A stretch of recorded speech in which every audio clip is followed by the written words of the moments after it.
sûr qu'on a eu peur. Moi je le cache pas, on a eu peur. J'ai jamais autant prié.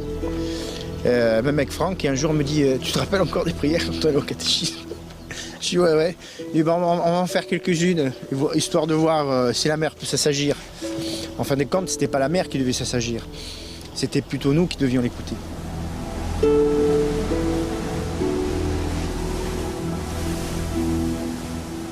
Là, quand même, on a une patte en moins, quoi. Je veux dire, donc on doit tout compenser par les bras, par l'autre jambe. Ça, c'était une souffrance, c'est clair. C'est embêtant.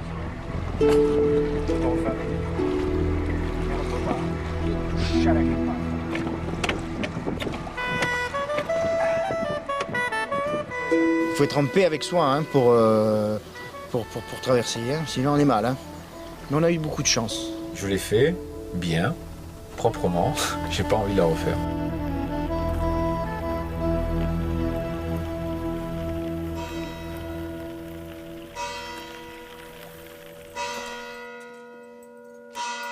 En 87, j'étais sapeur-pompier en Corse. Et à la suite d'une intervention dans un bar, un coup de feu qui est parti accidentellement, une balle perdue. Comme disent les Anglais, pas perdu pour tout le monde, puisque c'est vous qui l'avez reçu. Le pire dans tout ça, c'est pas de recevoir une balle, c'est de faire face à son handicap, surtout dans la société où on vit. J'avais 18 ans, je suis parti sous les drapeaux en tant qu'appelé dans l'armée française. Je me suis retrouvé dans la marine nationale française et sur un porte-avions. Et un avion m'a roulé dessus, qui m'a broyé la jambe droite. Et le verdict est tombé, quoi, amputation de la jambe droite. Avoir une jambe en moins, se trouver un ami, un frère, et finalement devenir les premières personnes avec un handicap à traverser l'Atlantique à la rame.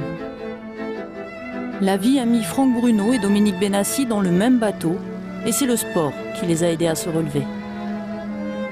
Dominique Benassi habite Bastia, travaille chez EDF, mais c'est surtout un athlète. Il est 8 fois champion du monde de triathlon. Franck, lui, vit sur son pointu, à Bonifacio. Il est moniteur de plongée, sauveteur à la SNSM. Passionné de montagne, l'année dernière, il s'est offert le Kilimandjaro. Franck Edoumé, c'est aussi l'association Bout de vie, Vie debout à l'envers. Une association qui réinsère les jeunes handicapés grâce au sport. Bout de vie, c'est également le nom de leur bateau, la raison de leur exploit. Son petit nom, c'est Maggie. Pourquoi? Parce que Maggie, bol. Ça, c'est le jeu de mots d'amputé. Comme quand je me fais couper les cheveux, je dis surtout ne me coupez pas les pattes. Pour faire l'association, j'ai travaillé d'arrache-pied. Enfin bon, on peut continuer. Quand on a quelque chose d'aussi grave qu'une amputation, c'est tellement grave, c'est tellement sérieux, c'est tabou. Donc à force de rencontrer plein de gens, comme on a vu aujourd'hui, qui viennent, qui dans leur famille sont coucounés, sont protégés, sont les rois, quoi. Et quand on commence à plaisanter avec ça, ils ne comprennent pas. Et donc je pense que par l'humour, on arrive à tout gérer. Notre traversée n'a été gérée que par l'humour. Des moments, je me mettais à pleurer, Doumé, eh ben, on réglait ça par l'humour en se disant il vaut mieux d'être ici que d'avoir une jambe en moins, quoi. Et on partait là-dessus et ça nous faisait rire. Et puis la traversée s'est passée comme elle s'est passée, quoi. Et c'est aux îles Canaries que leur traversée de l'Atlantique a commencé. Le point de départ d'une course anglaise à la rame qui va les mener jusqu'à Antigua. Tu les mets en biais, ça fait un côté esthétique. Avec eux, 26 bateaux de différentes nationalités vont s'élancer et tenter d'aller de l'autre côté.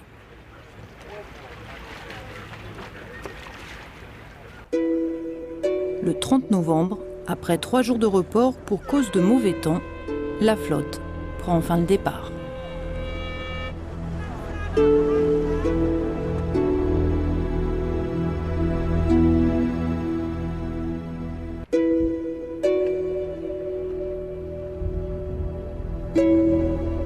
C'était un mélange de joie, de peine, de tout. Ça y est, on est parti pour l'aventure et on laisse tout le monde à terre. 2 mois sans voir les proches, ben voilà, quoi. C'est fort.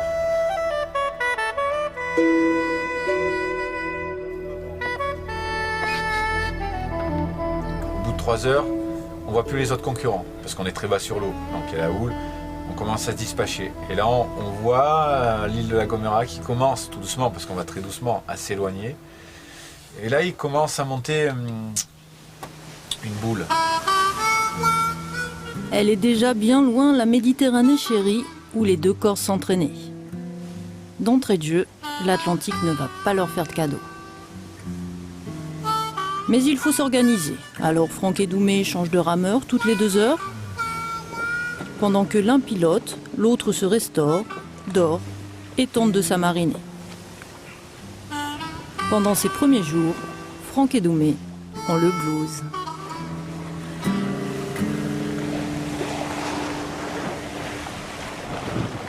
J'ai fait une grosse connerie. Non, il n'a pas fait exprès, allez.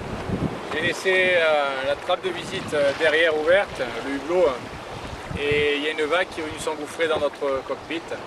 Rien de mal. Tout ce qui est électronique, ça n'a pas été touché, il y a juste nos couchages. Et surtout, on n'a pas engouffré beaucoup d'eau parce qu'on aurait pu aller au fond. Donc là, j'ai appris. Mais je pense que le mal de mer, il est en train de me taper au cerveau. Là. Je n'ai jamais eu le mal de mer de ma vie. Et je suis né sur un bateau, hein. J'ai des photos, je suis dans le couffin avec mes parents, quoi. Et là, pendant les 4 premières semaines, je n'ai fait que n'être malade. J'ai tout le temps été malade. Je n'ai pas dit que j'ai pas vomi tous les jours, mais chaque fois que je rentrais dans la cabine de survie pour faire quelque chose, j'étais malade. Ça, c'est. Alors, ma déduction, je pense que c'est le stress. Le stress de la course, tellement. Parce qu'au départ, on avait dit à tout le monde, nous, on veut participer. Mais c'était totalement faux. Avec Doumé, on s'était mis en tête d'arriver au moins dans les 10 premiers. Un petit message pour les amputés là. Ça fait 5 jours qu'on est dans cette galère là, qu'on vomit. Qui restent chez eux au chaud, qui regardent la télé, un bon verre de whisky, un bon cigare, un bon film. Le dimanche, se promener avec Bobonne sur la plage et regarder les voiliers dans les ports. C'est tout.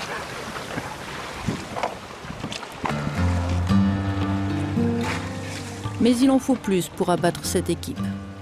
Les coups de rame rythment le quotidien. Ils gagnent du terrain et avec l'appétit, le moral revient. Qui permet qu'on ait encore. C'est le dernier. Voilà. On dirait un hameçon. On va pas pêcher avec. Hein. Et l'espoir de croiser bientôt la route des Alizés motive Franck et Doumé. Mais une fois encore, l'Atlantique va déjouer leur plan. Pour eux, pas d'Alizés, juste une tempête tropicale. On est le dimanche 11 décembre et on est en train d'essuyer un grain de sud-ouest, 25 nœuds, 30 nœuds sous rafale. On est sous ancre flottante et on ne peut pas avancer et c'est pas agréable. C'est pas agréable d'être enfermé dans la cellule, ça bouge de tous les côtés. Quand vous êtes sur une petite embarcation, que vous prenez du 8-9, ça fait drôle, hein. Ça change des bouches de Bonifacio.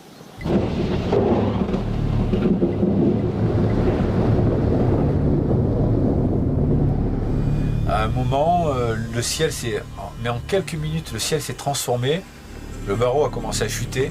Donc ça, c'est pas bon. Le ciel est devenu marron. Et la houle a commencé à gonfler. Il est arrivé un orage. Mais d'une violence. D'une violence. Et là, j'ai donné des ordres. J'ai dit à Doumé, tu t'enfermes dans la cabine et tu ne sors sous aucun prétexte. Et là, je me suis mousquetonné, je me suis accroché aux avirons. Et à un moment, je me suis demandé pourquoi je ramais. Ça a été violent, quoi. Violent. Je pense qu'on en sort comme un accident de la route. On ne sait plus, quoi. On est les yeux comme des soucoupes. Je ne savais plus, quoi. Je veux dire, mais on est en enfer, quoi.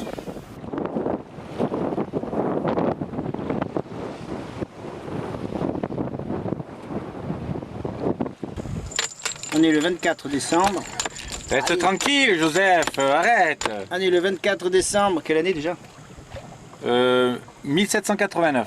Ouais, 1492 et nous allons bientôt trouver les Indes ouest, c'est-à-dire... Oh, ça me l'énerve, ça me l'énerve, ça me l'énerve, ça me l'énerve. Ça me l'énerve. Arrête, arrête. Oh, il est affectueux avec tonton, hein, il est affectueux. Le 25. On est un peu fatigué, on est un peu fatigué. On est fatigué, fatigué, fatigué, fatigué. Même pas vrai.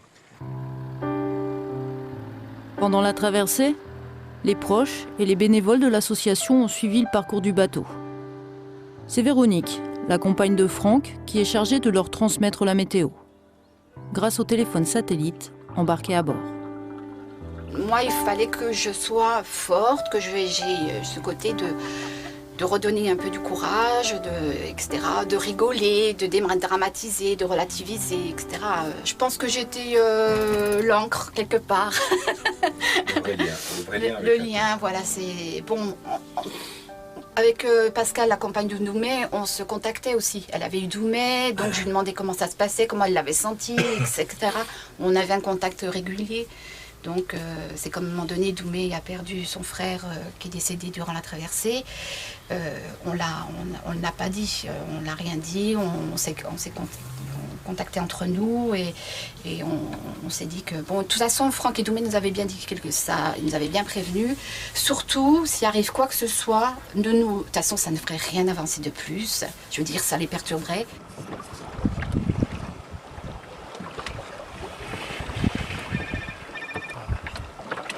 En plein milieu de l'océan Atlantique. Le téléphone, allez, réponds. Le téléphone qui sonne. Réponds. Bon, tant pis, c'était un sketch. Vas-y. Hôpital, bonjour. Oui. Oui, Véro, comment tu vas? Ouais. Bisous. Alors moi j'appelais mes petites à peu près une fois tous les 10 jours. Mais juste pour leur dire que ça allait très bien, qu'il y avait des poissons, qu'il y avait des baleines, qu'il n'y avait pas de requins, que c'était très joli, que la mer bougeait un peu, mais c'est tout. Surtout pas les affoler. Champagne, s'il vous plaît, merci. Non, à l'autre table. D'accord.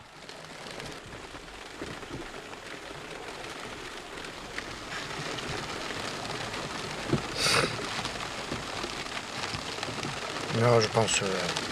Putain, je pense à mes gamins, enfoirés.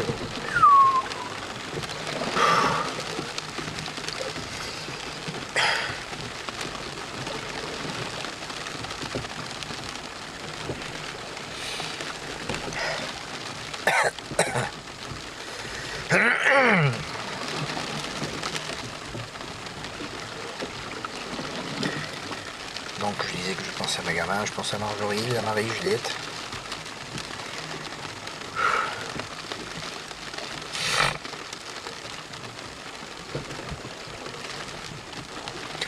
À mon frère. Même si ça fait 2 ans qu'on ne se parle plus. À mes soeurs. Ah, la petite fée clochette. Ah, la petite fée clochette. Fais-moi le beau là maintenant. Alors les gens vont se demander, ouais, mais à ce moment-là, pourquoi vous vous mettez dans des galères comme ça? Non, on n'a pas l'impression de faire une course. On a l'impression de dire, il nous manque un petit bout. Et puis, pas qu'on va s'aligner pour prouver que. Juste que les tragédies qui nous arrivent, c'est pas des punitions, c'est des défis à relever.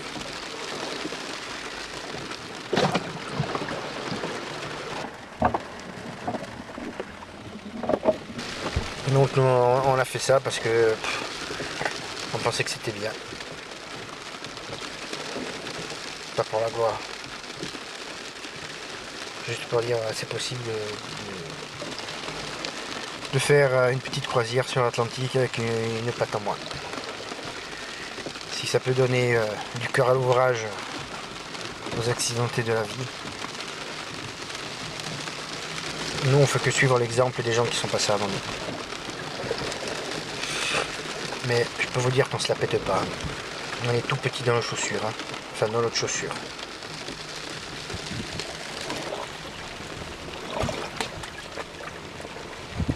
Voilà, ça c'est les mains de rameur. Même pas mal. Et le cul c'est pareil. Hein. Mais on ne le montrera pas, hein, le cul. Et la tête, le cerveau c'est pareil. Mais c'est encore plus pelé.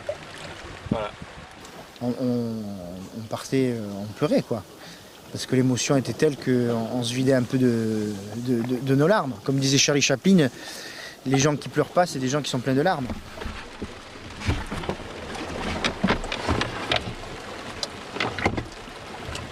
Donc, je viens de mettre une défense, c'est une grosse boule, pour essayer que le bateau il garde le cul dans les vagues. Parce que là ça commence à déferler. Enfin, c'est bizarre. Et, pour moi c'est pas passager parce que le baromètre il bouge pas.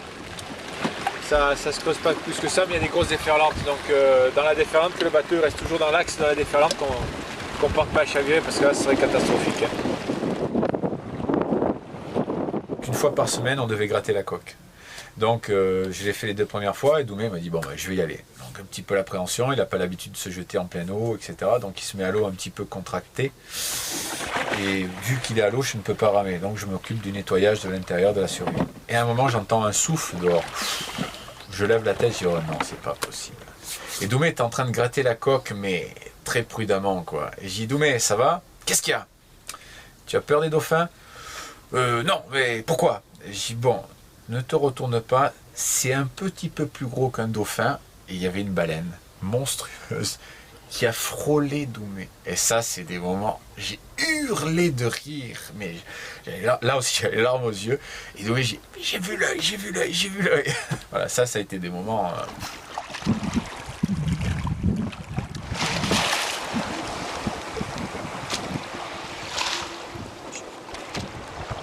Et pour moi, c'était beaucoup plus facile de faire la rame sans la prothèse. Parce que je me déplace plus vite sans prothèse. Sur une superficie de 3 ou 4 mètres carrés, je vais plus vite sans prothèse. Si j'avais la prothèse, c'était beaucoup plus pénible parce que mon centre de gravité était beaucoup plus haut. Donc c'est pour ça qu'on a fait j'ai fait le choix de ne pas la mettre.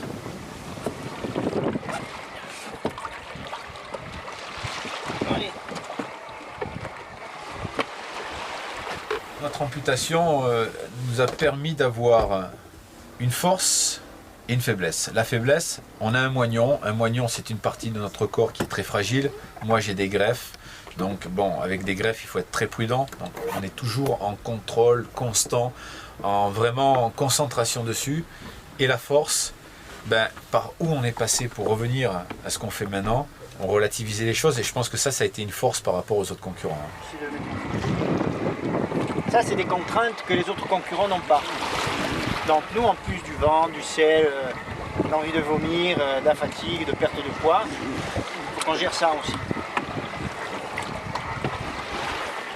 Le jour le plus long, ça a été le 40e, parce qu'il y avait une houle de nord-est très très formée, un vent d'une 30aine de nœuds.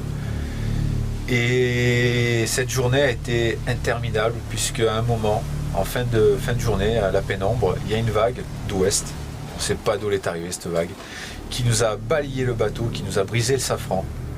Et là, ça a été catastrophique, on s'est dit, qu'est-ce qu'on fait? On n'arrête pas de se faire bastonner, et grosse merde ce soir, 40e jour de mer. Allez, ça c'est notre dérive qui vient de se briser. Donc sans dérive, on est mal. Donc on a récupéré un plancher de la survie. Doumé est en train d'essayer de découper. On va essayer de bricoler quelque chose. On a pété le safran, j'ai pas ni chialé ni quoi que ce soit. J'ai dit bon, safran cassé. 2 solutions, on abandonne ou on continue. Si on abandonne, il faut balancer la balise. Il y a un cargo qui va se dérouter dans 3-4 jours. Mais dans 3-4 jours, moi j'aurais trouvé peut-être la solution pour... Donc on répare, et on répare dessus. Mais bon, on va s'en sortir, hein. C'est pas une dérive cassée qui va nous arrêter. Et cette nuit, cette journée, elle a été d'une longueur, mais d'une longueur incroyable. Et bon, on l'a subi, quoi. Et c'est là peut-être où j'ai compris, je demandais trop à l'Atlantique. Je lui demandais, sois gentil avec nous, laisse-nous tranquille. En vérité, non. C'était à nous à la traverser. Et elle vit sa vie. Nous, on est 2 parasites sur l'eau. Franck, bon, mis à part que c'est un monument, c'est un chien de mer. C'est vrai, bon, il y a un caractère pourri, il est exécrable, c'est du fiel. Mais il faut au moins ça pour traverser l'Atlantique. Parce que sinon, je pense qu'on aurait été au carton. Qu'on a eu énormément de chance. Et que Franck, il a cette fusion avec la mer, que moi, j'ai pas, que je n'aurai jamais. Et Franck, il a pris la responsabilité de prendre le bateau de A jusqu'à Y. Moi, j'ai fait que le Z. Il arrive à s'adapter aux situations très très bien. C'est un caméléon, et ça c'est bien. Parce que Doumé, il ne faut pas oublier, c'est pas un marin. Hein. Il n'y a rien à voir avec la mer. Hein. Donc d'avoir fait le choix de me suivre dans cette course, chapeau. C'est le combien, Doumé? 43e. 43e jour. 43e jour de navigation. Alors je vous interprète une chanson. Chère est notre petite île. Je vais essayer de voir. Dio è salve regina e madre universale per tutti i tribulati al paradiso. Donc il nous reste pas longtemps pour passer la ligne d'arrivée. Aïe, on peut plus là. Je crois que je vais exploser. Faut que tu montes un Je peu. crois que je vais exploser. C'est bon, il y a Boudevi qui est là. Après 54 jours, 23 heures, 31 minutes, Franck et Doumé franchissent la ligne d'arrivée en 3e position. La vie les a mis dans le même bateau et de leurs blessures a jailli un océan de liberté, une devise qu'ils vont désormais transmettre à terre. Dans des choses aussi extrêmes, il y a 2 choses qui sont fabuleuses, le départ et l'arrivée. La statue de la liberté! Si on me demande de refaire une traversée comme ça, je pense pas que je la referai. Oui, tu veux que je le prenne peut-être?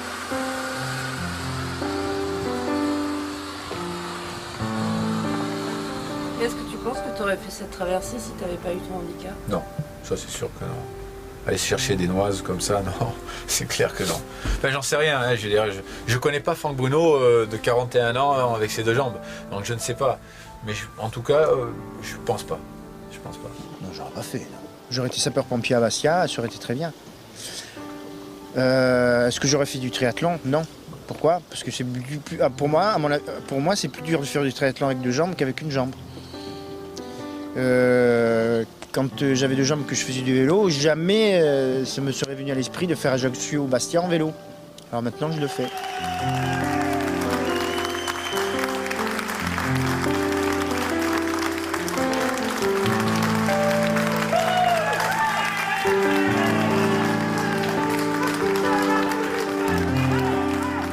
Ce qui est important, c'est pas tellement le courage et la volonté, tout le monde l'a.